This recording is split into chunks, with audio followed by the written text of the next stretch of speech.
여러분의 노후 자금이 엉뚱하게도 중국 자본의 배를 불리는 역설적인 상황이 연출될 수 있습니다. 힐하우스 캐피털이라는 거대 펀드가 이지스 자산 운용을 1조 원 넘는 금액에 인수하겠다고 나섰기 때문입니다. 이지스 자산 운용을 단순한 부동산 투자 회사로만 아신다면 오산입니다. 이들은 부산항의 곡물 저장고에 대한 통제권을 쥐고 있으며 국가 데이터댐이라 할 수 있는 데이터 센터들이 어디에 어떤 규모로 포진해 있는지 꿰뚫고 있는 기업입니다. 국민연금 측은 경영권이 중국계로 넘어가면 자금을 회수하겠다고 엄포를 놓았지만 금융당국의 최종 승인 도장만 찍히면 게임은 끝납니다. 결국 여러분이 이번 달 납부한 27만 원이 당장 다음 달부터 중국 펀드의 배당 수익으로 유출될 수 있다는 뜻입니다. 문제는 여기서 그치지 않습니다. 비철금속 분야 세계 1위인 고려아연 역시 2024년부터 15개월간 중국계 자본과 치열한 경영권 방어전을 치러야 했습니다. 설상가상으로 국민연금이 비중을 실었던 2차전지 섹터는 작년 한 해에만 시가총액 35조 원이 증발했습니다. 오늘 강의에서 분석할 포인트는 세 가지입니다. 첫째, 1,473조 원에 달하는 국민연금 기금이 어떤 경로로 중국으로 흘러가는지. 둘째, 연금공단은 왜 속수무책이며 소송 리스크에 휘말리는지. 마지막으로 여러분의 소중한 연금 수급권을 지키기 위해 지금 당장 확인해야 할 지표는 무엇인지 짚어드리겠습니다. 본격적인 분석에 앞서 구독과 좋아요 부탁드립니다. 2025년 국민연금 기금 운용 수익률이 역대 최고치인 20%를 기록했습니다. 그런데 아이러니하게도 같은 해에 연금공단은 수익이 잘 나는 특정 운용사에서 자금을 빼겠다고 선언합니다. 자본 논리에 맞지 않는 이상한 행보죠? 그 타깃이 바로 앞서 언급한 이지스 자산 운용입니다. 국내 부동산 펀드 업계의 큰 손입니다. 연기금이 수천억 원의 유동성을 공급해둔 곳인데 대주주가 중국계 자본으로 교체될 조짐이 보이자 자금 회수라는 초강수를 둔 겁니다. 부동산 펀드가 안전자산 아니냐고 반문하실 수 있습니다. 하지만 포트폴리오의 이면을 뜯어보면 이야기가 달라집니다. 부산의 곡물창고, 데이터 센터 부지, 그리고 전국에 산재한 전력 저장 장치, 즉 ESS 시설들입니다. 이건 단순한 부동산 임대업이 아니라 국가 기관망, 즉 인프라 투자 영역입니다. 심층적으로 분석해보면 부산 곡물 창고에 대한 투자는 단순 임대 수익을 넘어선 함의를 가집니다. 전략 물자인 곡물의 반입 시기와 물량, 저장 비용 구조, 계약의 세부 조항 등 민감한 데이터에 접근할 수 있는 권한을 의미하기 때문입니다. 데이터 센터 또한 보안상 매우 취약한 고리가 될 수 있습니다. 네이버나 카카오 같은 IT 공룡들의 서버 위치, 전력 공급망 설계, 임대 조건 같은 1급 정보가 고스란히 노출됩니다. 이해하기 쉽게 아파트 관리사무소에 비유해볼까요? 관리실 직원은 각 세대의 전력 소비 패턴, 입주민 동선, CCTV 사각지대까지 모든 정보를 손에 쥐고 있습니다. 지금 상황이 딱 그렇습니다. 이런 핵심 정보를 장악할 수 있는 회사를 중국계 자본인 힐하우스가 1조 1천억 원에 매입하겠다는 겁니다. 입찰 과정도 석연치 않습니다. 초기 입찰에서는 국내 자본인 흥국생명이 최고가를 써냈습니다. 그런데 돌연 경매 호가 방식으로 룰이 변경되었습니다. 이 틈을 타 힐하우스가 베팅 금액을 1조 1천억 원까지 올리며 판을 뒤집었습니다. 흥국생명 입장에선 황당할 수밖에 없죠. 당초 합의된 절차를 무시하고 룰까지 바꿔가며 특정 외국 자본에 특혜를 준 것 아니냐며 법적 분쟁까지 예고한 상태입니다.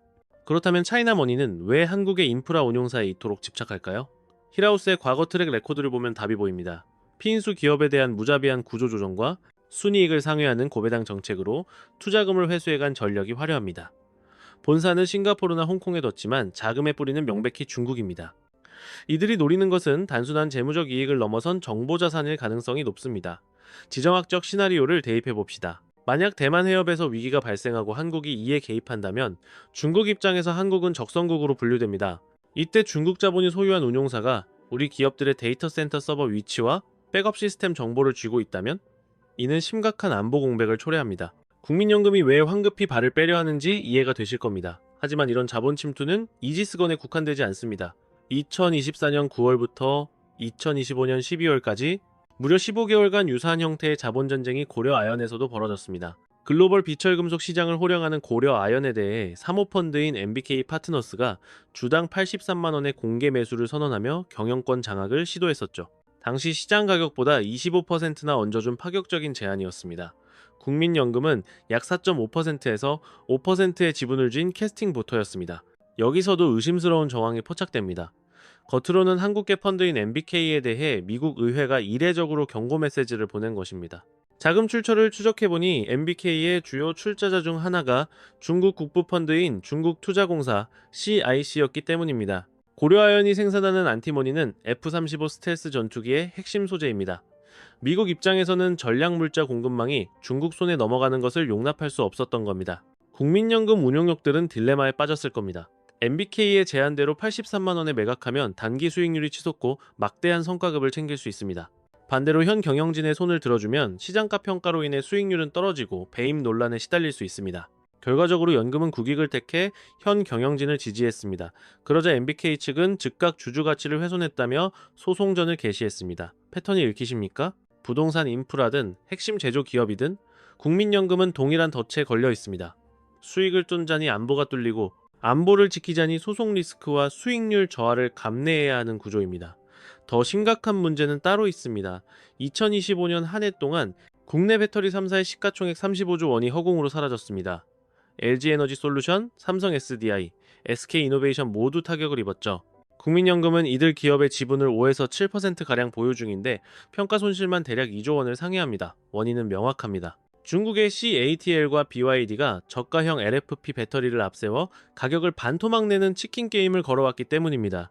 우리는 고성능 NCM 배터리로 기술 우위를 점하려 했으나 미국과 유럽의 완성차 업체들이 원가 절감을 위해 값싼 중국산 배터리로 갈아타면서 계약이 줄줄이 취소된 것입니다.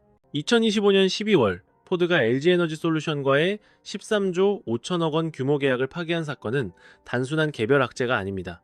이로써 거시적인 퍼즐이 완성된 셈이죠. 중국 자본의 침투 전략은 크게 세 가지 유형으로 정형화할 수 있습니다. 첫 번째는 이지스 사례에서 볼 수 있듯 인수합병을 통한 핵심 기술 및 정보 탈취입니다.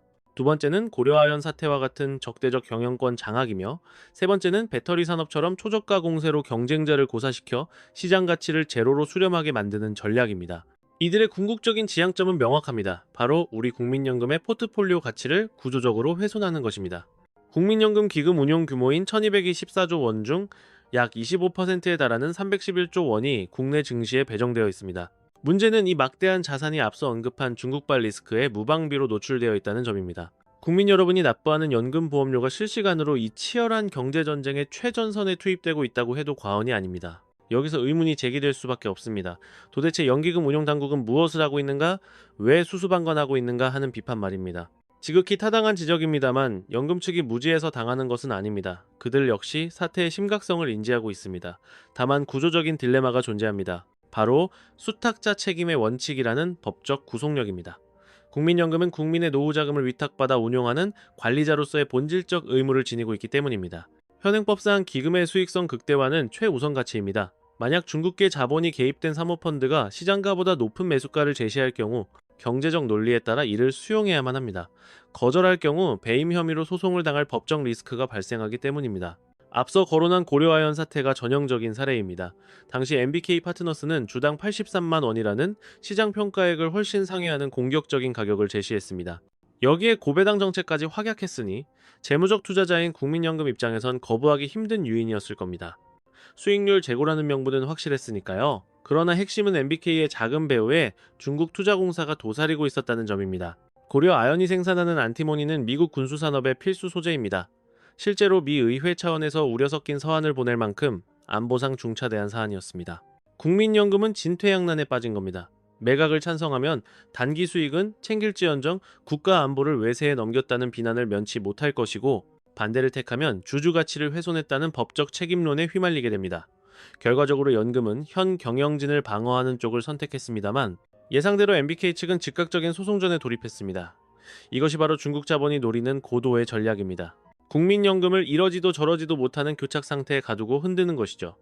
더 심각한 문제는 중국이 전면에 나서지 않는다는 점입니다. MBK나 힐하우스 같은 사모펀드를 대리인으로 내세워 표면적으로는 한국 기업의 구조조정을 돕는 건전한 투자자 행세를 합니다. 하지만 그 자금의 출처를 파고들면 중국 자본이 흐르고 있습니다.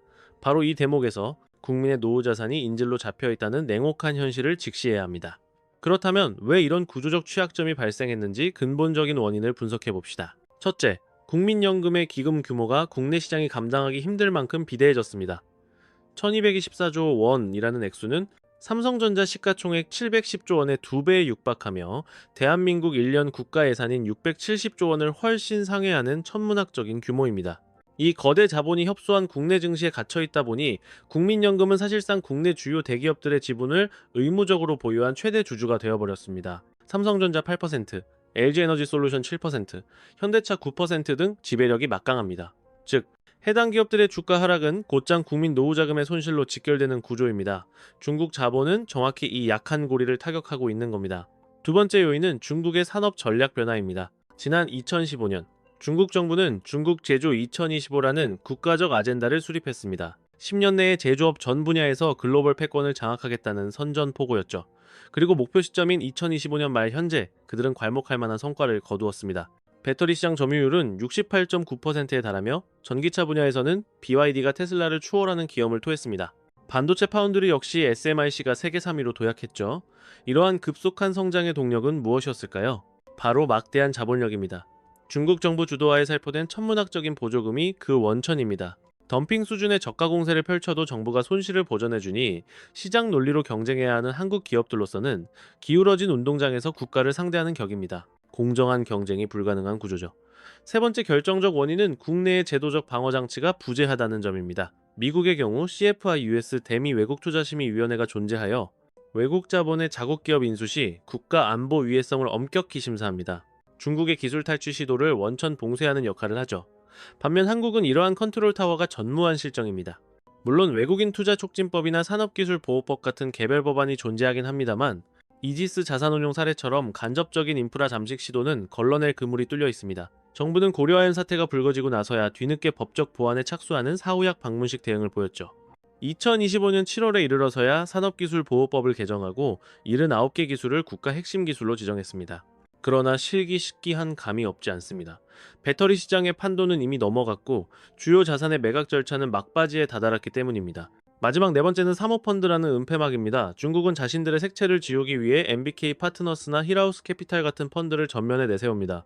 외형상으로는 싱가포르나 홍콩에 거점을 둔 다국적 글로벌 펀드로 포장되어 있으며 투자자 구성 또한 다양하게 분산된 것처럼 보입니다. 그러나 자금의 흐름을 정밀 추적해보면 실상은 다릅니다. 중국투자공사, CIC나 국영은행의 자금이 혼입되어 있습니다. 교묘한 점은 이들이 법적으로는 싱가포르 법인 등으로 등록되어 있어 중국 기업으로 분류되지 않는다는 것입니다. 결과적으로 일반적인 외국인 투자로 간주되기 때문에 현행법 체계 내에서는 이들의 진입을 규제할 명분이 마땅치 않은 것이 현실입니다. 싱가포르 국부 펀드를 가장해서 합법적인 투자를 자처하면 사실상 이를 막을 명분이 마땅치 않습니다. 하지만 우려스러운 점은 지속적인 정보 유출 사고가 발생한다는 사실입니다. 2025년에 발생한 쿠팡 내부 데이터 유출 사태를 기억하실 겁니다. 중국 국적 직원이 깊이 개입된 이 사건은 여전히 우리 뇌리에 선명하게 남아 있습니다. 이번 사안은 차원이 다릅니다. 중국계 자본이 단순 투자가 아닌 지배주주 자격을 노리고 진입하고 있으니까요. 만약 이지스 자산 운용이 인수된다면 어떤 일이 벌어질까요? 국민연금의 포트폴리오 구성부터 구체적인 자산 배분 규모, 그리고 투자 조건까지 담긴 핵심 전략 데이터가 고스란히 이지스 서버에 축적되어 있습니다. 이는 곧 우리의 금융 주권과 데이터가 중국의 소나기로 넘어가는 것과 다름없습니다. 이해를 돕기 위해 비유를 하나 들어보겠습니다. 여러분의 계좌 비밀번호와 재산 내역, 그리고 자금이 어디에 투자되었는지에 대한 모든 정보를 잠재적 적국에게 투명하게 공개하는 꼴입니다. 상황을 요약하자면 다음과 같습니다. 비대해진 국민연금, 중국의 교묘해진 전략 수정, 한국의 제도적 허점, 사모펀드를 통한 우회 침투, 그리고 속수무책인 정보 보안까지 이 5가지 악재가 동시에 겹친 복합위기입니다. 지금의 위태로운 국면은 필연적인 결과입니다. 그렇다면 우리는 이대로 수수방관하며 당하고만 있어야 하겠습니까? 사태의 본질을 직시해야 합니다. 이것은 단순한 경제전쟁이 아닙니다. 자유민주주의 진영과 권위주의 진영 간에 벌어지는 체제 경쟁의 연장선입니다. 첫 번째 해법은 한미동맹의 강화입니다. 고려하연 사태를 복귀해 보십시오. 결정적인 순간에 구원투수로 등판한 주체가 누구였습니까? 바로 미국이었습니다. 2025년 12월 미국 정부는 고려하연과 합작 법인을 설립하며 지분 10.25%를 확보했습니다. 주목할 점은 미 국방부가 직접 자금을 투입했다는 사실입니다. 그 배경에는 어떤 전략적 의도가 있었을까요? 고려하연이 생산하는 인최 만티모니는 F-35 전투기와 패트리어트 미사일의 필수 소재입니다. 미국 입장에서는 이 기술이 중국으로 유출될 경우 무기 생산 자체가 불가능해진다는 위기감이 작용한 겁니다. 시사하는 바가 큽니다. 한국의 독자적인 힘만으로는 방어가 어렵지만 한미동맹이라는 견고한 울타리 안에서는 저지가 가능하다는 논리입니다. 실제로 미국은 외국인 투자심의위원회, 즉 CFIUS CFIUS를 가동하여 약탈적 중국 자본의 진입을 원천 봉쇄하고 있습니다. 2018년에는 화웨이를 시장에서 퇴출시켰고 2022년에는 반도체 수출을 전면적으로 통제하는 조치를 단행했습니다. 한국 역시 이 안보 프레임워크에 동참해야 합니다. 한미일 3국 공조 체제를 통해 핵심 기술과 국가 인프라를 수호해야 한다는 뜻입니다. 이는 캠프 데이비드 회담에서도 합의된 방향입니다. 두 번째로는 수익률보다 국가 안보가 우선한다는 대원칙을 확고히 세워야 합니다. 국민연금의 딜레마는 명백합니다. 수익률 제고를 위해 중국 자금을 수용할 것인가, 아니면 안보를 위해 과감히 이익을 포기할 것인가의 문제입니다. 이 지점에서 분명히 선을 그어야 합니다. 국가 안보는 흥정의 대상이 될 수 없습니다. 미국 연기금들의 사례를 보십시오. 캘리포니아 공무원 연금인 캘퍼스는 중국 관련 투자를 대폭 축소했습니다. 수익률 저하를 감수하더라도 안보 리스크를 제거하겠다는 결단입니다. 우리 국민연금 역시 투자 지침의 일을 명문화해야 합니다. 국가기관 산업과 핵심 기술에 대한 외국 자본의 적대적 인수 합병에는 반대표를 던지겠다고 선언해야 합니다. 실제로 이지스 사태 당시 중국계 펀드가 인수할 경우 자금을 회수하겠다고 경고한 전례가 있습니다. 이는 매우 적절한 조치였습니다. 설령 법적 분쟁에 휘말린다 해도 끝까지 고수해야 할 전략적 방향성입니다. 세 번째, 한국판 CPU스의 즉각적인 도입입니다. 현재 논의 단계에 머물러 있지만 시급히 입법화해야 합니다. 미국의 CPU스가 수행하는 역할을 살펴보면 그 중요성을 알 수 있습니다. 외국인이 자국 기업을 인수하려 할 때 국가 안보에 미칠 영향을 정밀 심사하는 기구입니다. 통신, 에너지, 항만부터 반도체와 인공지능까지 민감한 분야를 전수조사하여 걸러냅니다. 일본은 이미 2020년에 외환법을 개정해 동일한 시스템을 구축했고 호주 역시 마찬가지입니다. 유독 한국만 이 안전장치가 부재합니다. 이지스 사태가 불거진 근본적인 원인이죠. 만약 우리도 한국판 CPU수를 가동한다면 상황은 달라집니다. 금융위원회, 산업통상자원부, 국토교통부, 그리고 국정원이 합동으로 참여해 심층 심사를 진행하게 될 것입니다. 데이터 센터나 전력망, 반도체 장비 및 배터리 소재 분야에 중국 자본이 접근할 경우 즉각 차단이 가능해집니다. 일각에서는 외국인 투자가 위축될 것이라 우려할 수도 있습니다. 천만의 말씀입니다. CPU수를 운용 중인 미국, 일본, 호주 모두 외국인 자본 유입은 여전히 활발합니다. 오히려 국가가 안보 리스크를 체계적으로 관리한다는 신뢰를 시장에 심어주는 효과가 있습니다. 진짜 핵심은 단순히 중국 간판을 단 자본만 막는 것이 아닙니다. 싱가포르나 홍콩 법인을 경유하더라도 실질적인 자금줄이 중국이라면 반드시 걸러내야 합니다. 이것이 핵심입니다. 네 번째 대응 전략으로 넘어갑니다. 자유시장 경제 원칙의 재확인입니다. 역설적으로 들리겠지만 중국을 견제하기 위해서는 우리가 자유시장의 가치를 더 철저히 고수해야 합니다. 중국은 국가가 기업을 통제하고 보조금 살포를 통해 덤핑을 자행하며 룰을 파괴하는 국가입니다. 우리가 그들과 똑같은 방식으로 대응한다면 필패할 수밖에 없습니다. 규모의 경제에서 밀리기 때문입니다. 우리의 경쟁력은 바로 자유롭고 공정한 시장 환경 그 자체에 있습니다. 기업이 정권의 눈치를 보지 않고 혁신하며 실패하더라도 재기할 수 있는 생태계가 우리의 무기입니다. 그렇다면 개인 투자자들은 어떻게 대처해야 할까요? 여러분을 위한 생존 매뉴얼을 제시하겠습니다. 첫째, 국내 배터리 3사의 시가총액 합계를 주시하십시오. 현재 125조 원 수준입니다. 만약 이 수치가 100조 원 밑으로 곤두박질 친다면 적신호가 켜진 겁니다. 국민연금이 해당 섹터에서 막대한 평가 손실을 입고 있다는 방증이기 때문입니다. 이것이 중요한 이유는 배터리 산업이 한국 수출의 중추이기 때문입니다. 이 축이 무너지면 국민연금의 전체 수익률도 동반 하락할 수밖에 없습니다. 임계점은 100조 원입니다. 구체적인 행동 요령을 말씀드리죠. 뉴스에서 LG에너지솔루션 주가 폭락 같은 헤드라인이 등장한다면 즉시 국민연금의 수익률 관련 보도를 찾아보십시오. 은퇴가 임박한 분들이라면 개인연금이나 ISA, 계좌를 통한 분산 투자를 심각하게 고려해야 합니다. 두 번째 지표는 원달러 환율입니다. 2026년 1월 7일 기준 1,450원 선을 기록하고 있습니다. 1,500원을 돌파한다면 그것은 명백한 위험 신호입니다. 왜 그럴까요? 환율 급등은 외국인의 매도세를 부추겨 주식시장 이탈을 유발합니다. 이는 곧 국민연금이 보유한 자산 가치의 하락으로 직결됩니다. 반드시 기억해야 할 임계점은 1,500원입니다. 실전 대응 전략은 명확합니다. 외환시장의 변동성이 확대되어 환율이 급등하는 구간이 오면 국민연금은 기계적으로 포트폴리오 리밸런싱을 단행하여 해외 자산 비중을 확대하게 됩니다. 이러한 자산 배분 조정 과정에서 국내 증시의 유동성이 일시적으로 위축될 수 있다는 점을 유의해야 합니다. 세 번째 리스크 요인은 중국계 거대 자본의 국내 인프라 잠식입니다. 고려아연이나 이지스 자산운용의 사례에서 보듯 중국계 사모펀드가 우리 경제의 펀더멘털을 구성하는 핵심 기업이나 인프라 운용사를 겨냥한다는 소식은 매우 심각한 시그널입니다. 경제학적 관점에서 이것이 왜 중대한 사안인지 설명해드리겠습니다. 적대적 성격의 자본이 인수합병에 성공할 경우 국민연금은 리스크 관리 규정에 따라 해당 펀드에서 자금을 회수하는 엑시트 전략을 취할 수밖에 없습니다. 이는 결과적으로 기금 운영 수익률의 구조적 하락을 초래하게 됩니다. 시장의 판도가 바뀌는 임계점은 금융당국이 대주주 적격성 심사를 승인하는 시점입니다. 이에 따른 투자자들의 행동 강령은 다음과 같습니다. 경제 뉴스를 모니터링하실 때 힐하우스 캐피털, 중국계 사모펀드, 그리고 국민연금의 자금 회수 같은 키워드에 촉각을 곤두세우십시오. 연기금의 거시적 의사결정은 여러분의 노후 자산 건전성에 직결되는 선행지표입니다. 네 번째로 짚어볼 지표는 국민연금의 국내 주식 부문 운용 성과입니다.